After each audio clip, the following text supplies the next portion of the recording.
Fortuna poem, the end of the 1990s. People were looking for each other, women were dreaming of love in vain, until the dating agency Fortuna was successfully opened one sunny day. Russian agency Fortuna set up foreign affairs and employed interpreters to work for them there.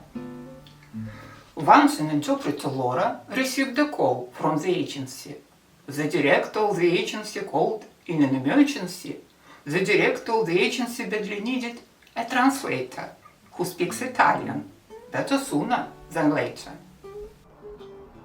Laura was caught by surprise with an unusual offer when she was in the kitchen drinking her morning coffee.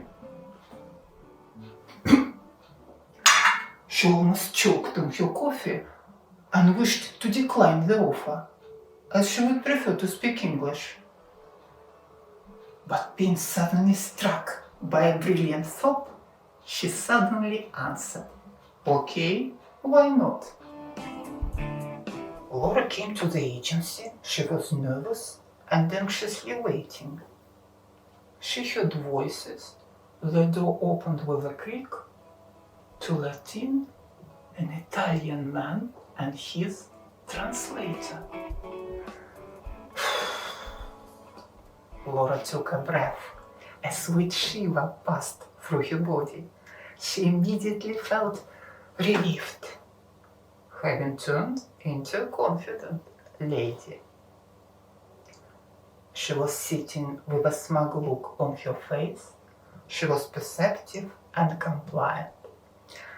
She felt lucky, as she did not need to do any interpreting for the Italian client. And the director's little sharp eyes peered into the meeting participants, as if she thoroughly scrutinized them, trying to guess what to anticipate. Despite Laura doing nothing at all, she was hired by the agency Fortuna. It was a great adventure for her. That particular day, Laura felt very fortunate. Unfamiliar with foreign languages and very suspicious by nature, the director was greedy and negligent and was easily prone to adventures. That is why the employees called the director of Fortuna our Madam Adventurer.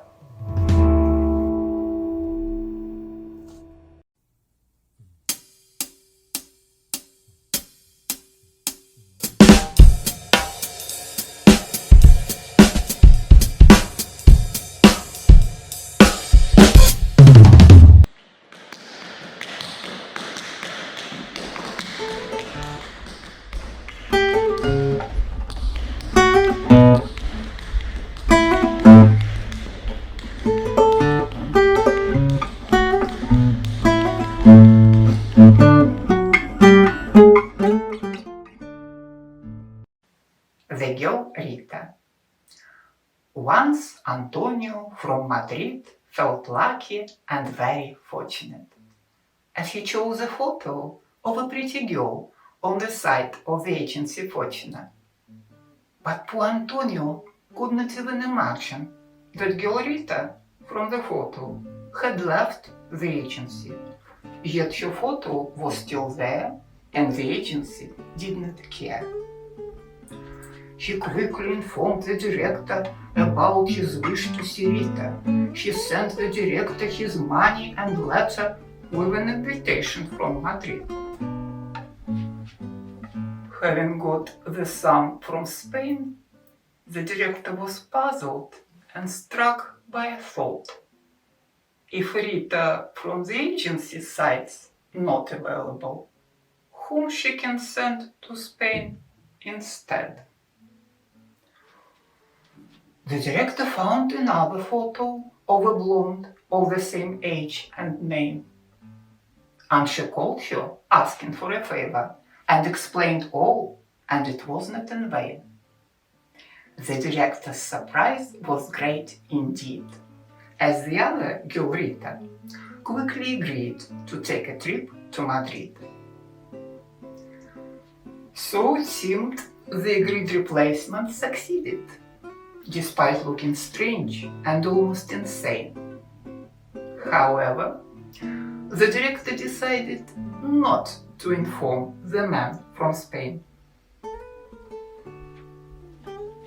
Rita was waiting for a Spanish man at Madrid airport. Rita felt nervous. She was not sure if he would come or not. Nobody approached her for a while. Only one man glanced over at her, as if comparing her to somebody else, as if he was uncertain whether it was her. He held a photo in his hands, observing the airport display. He checked arrivals for a plane, glanced at the photo, shrugged his shoulders. He looked bewildered and dismayed. Rita decided not to wait for long. She quickly took the initiative. She walked towards the man and asked him, "Who am I waiting for? My name is Rita, and you're Antonio, I believe."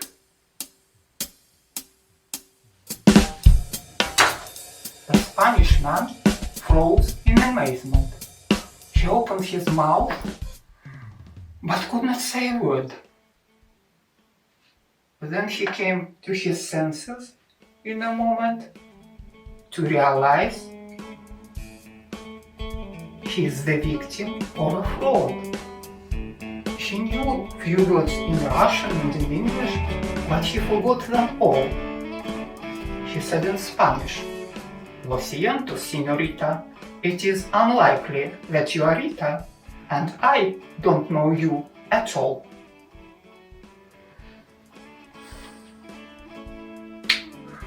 Having felt ashamed and unfortunate, Rita decided to make a call, an urgent call to the agency Fortuna.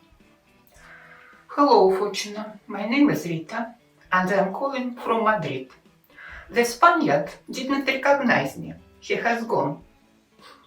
And I'm in the airport without any money and alone. Could you advise me what to do?" The agency: "Hello, Rita. The director is not available. I am Gala, the French interpreter, and I can do for you what I am able to. My French friends are now in Madrid, and I can ask them to help you read." Thus, the French interpreter from the agency Fortuna made Rita feel very lucky and fortunate. Having been rescued and entertained, Rita followed her usual ways. She danced in the nightclubs till dawn. She had no reason to worry and no money to pay. Though later, Gala's French friends complained about Rita's demeanor at the end of her stay. As she turned into a burden for them, she became sly and rather mean. When Rita came back from Spain, she rushed to the agency straight away. She rushed to the agency to complain how dare the agency send her to Spain. She almost forgot that her trip to Madrid was discussed with the director and was agreed. She even forgot about the interpreter Gala, who helped her a lot abroad.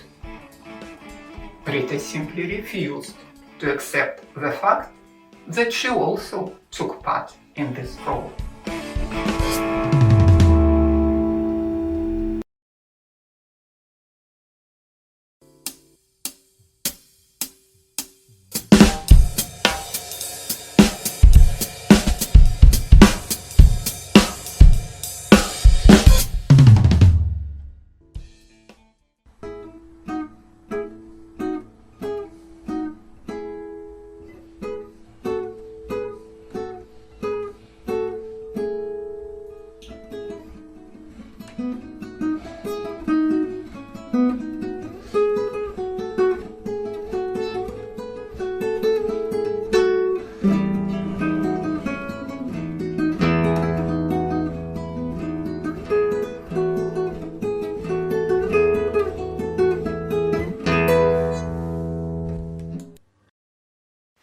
stopped at the door of the building. An elderly gentleman went in. He looked smart in his suit, had his hat on, and asked politely, "May I come in?" For a moment the employees kept silent, but he broke the silence and said he is ready to spend his time with the agency Fortuna in his pursuit of a right lady. Dressed in an expensive suit, he also wore a Rolex watch. That made him a potential target if the potential criminals approach. The interpreter warned the Englishman about the city criminal situation, that he should be cautious and behave well, but he did not appreciate it. Next evening he vanished from his hotel with a pretty unknown girl. Nobody heard from him after that, until he suddenly made a call. The Englishman: "Good afternoon, dear Fortuna. I feel very unfortunate. For a moment I'm in hospital, where the staff are very hospitable, but tomorrow I might be released. Did I call the police? I don't need the police. I only remember that at 10 o'clock I sat in a car with a girl and a bloke. We drove to the club, which provides entertainment. I drank in the car. Something else happened then. And in the blink of an eye, I sprawled on the pavement." The interpreter: "Oh my God, what terrible news! But we warned you many times." The Englishman: "Yes, of course, I'm also amused. But before, I had a very good time." The interpreter: "I'm sorry it's happened to you. You became a victim of a criminal joint venture." The Englishman: "Please don't worry, it's not that bad that I was involved in such an adventure. Next Monday I will go back to England, but I'm thinking to return." The interpreter: "Why?" The Englishman: "Because for me it was refreshing and unpredictable. Your turn." The interpreter: "Do you want to say that you enjoyed your stay?" The Englishman: "Why not? At least I am alive and don't feel bored."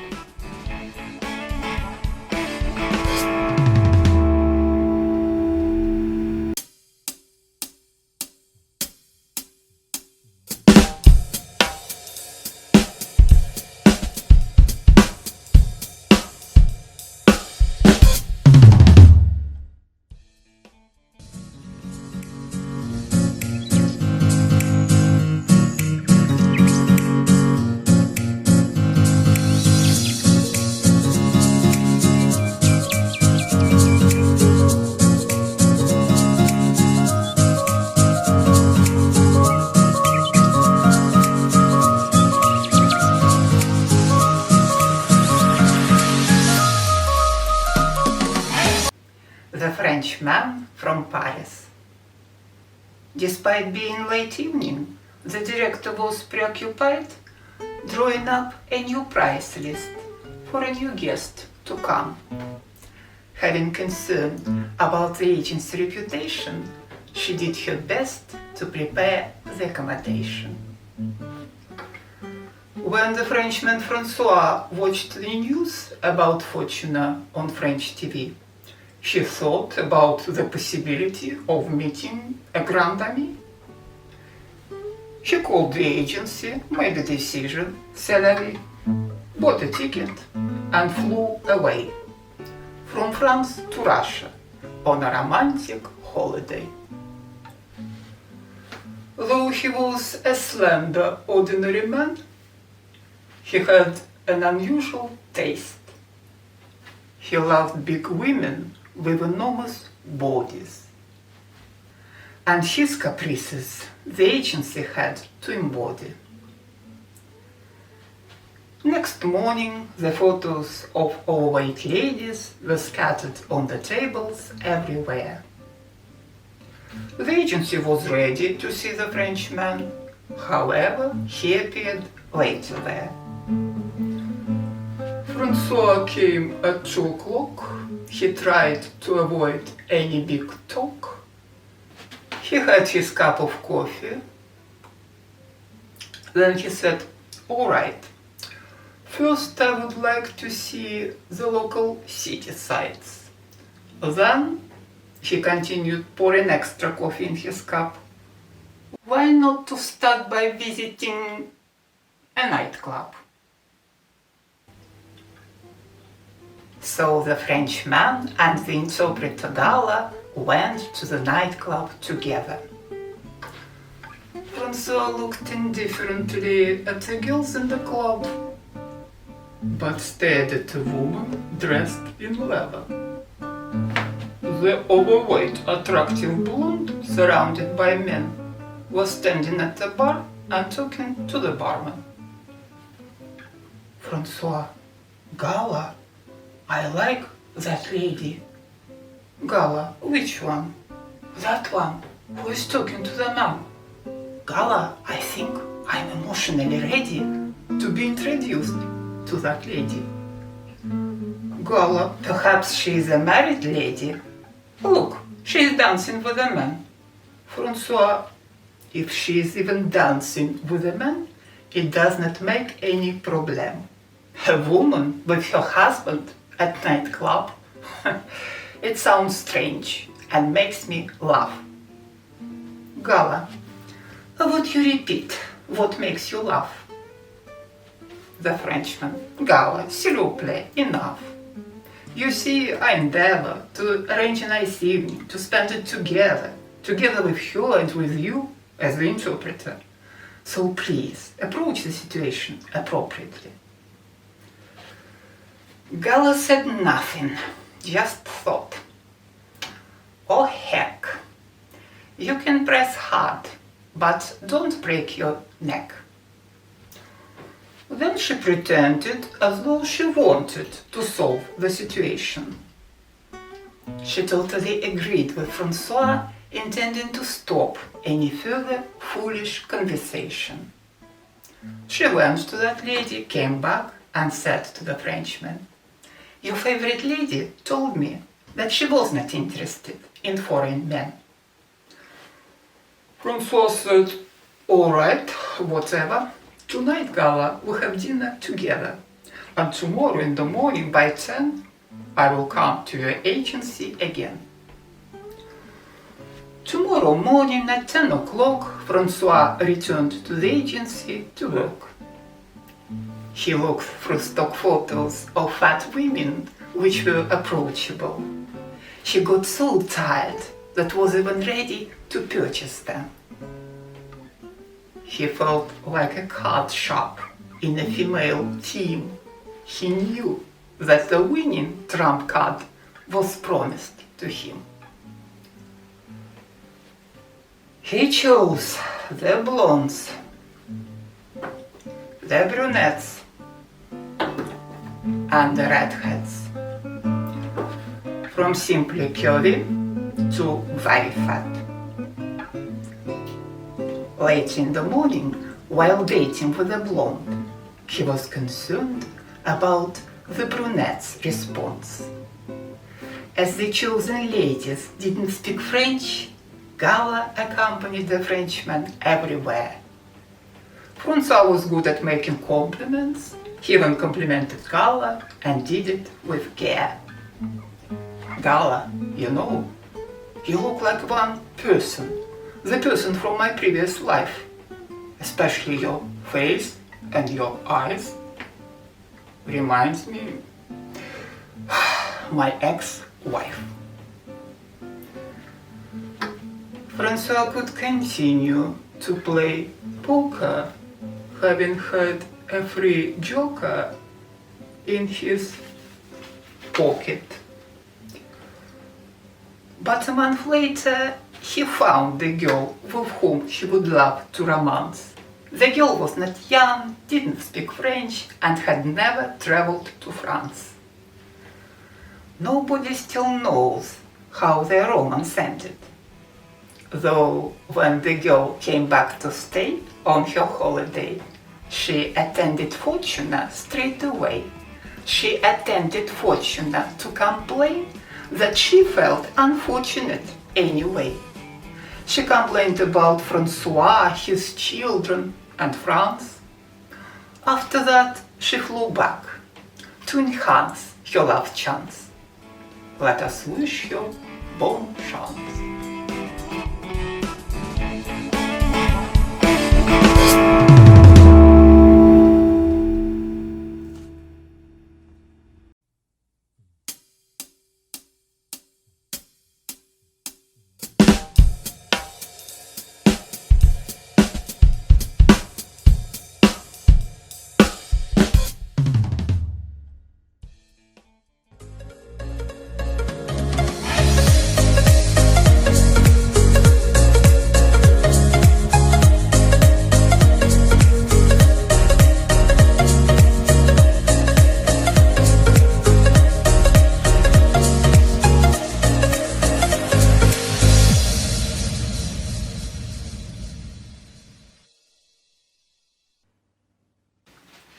The young client. The director of Fortuna was known for her negligence, but yet she was prudent. A new member had joined the agency, a young female student. The girl Anne proved to be the youngest among the Fortuna clients. Despite being only 17, she was very bright and self-reliant, and studied economics and finance, and searched for a rich man for a future romance. She was not very popular among the men. Perhaps she seemed too young for them, and waited for letters from the agency for long. On Saturday, she suddenly received a call. Fortuna speaking. Hello, Anne. There is a letter for you from a Mexican man. Though the letter is in Spanish, we can translate it if you wish. All right, said Anne, I will come soon, and she attended the agency late afternoon. Anne left the agency holding her letter. She was full of bliss and sensation. She even stopped several times in the street to read again the translation. It read, Dear Anne, you look like a beautiful flower. I have never met such a girl before in my life. If you want, I can fly to your town, as your town's too far to drive. Though the Mexican man Oswald sent red roses and parcels to Anne, he was reluctant to describe his own life, as he was a reserved and a modest man. Anne and Oswald exchanged their letters every week for 12 months, until Oswald made his decision to invite Anne for a real romance. At last Anne could fly to Mexico. She was very happy and refreshed, since she wanted to meet Oswald, not as a pen pal, but in the flesh. A month later, Anne returned from Mexico. The director of Fortuna called her. So, how are you? And how was your flight? And how was your friend? Was everything all right? I hope your trip to Mexico was not in vain. So, what did he buy you? A car or a plane? and kept silent. She did not move, because she knew the whole truth.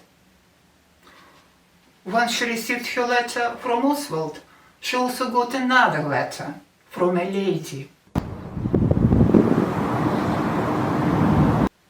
Her letter read, "Hello, dear. Oswald is a married man. He is an older man with different problems. My husband cheats on you. Yes, I'm his wife. I'm already 17 years old, and he is only 75.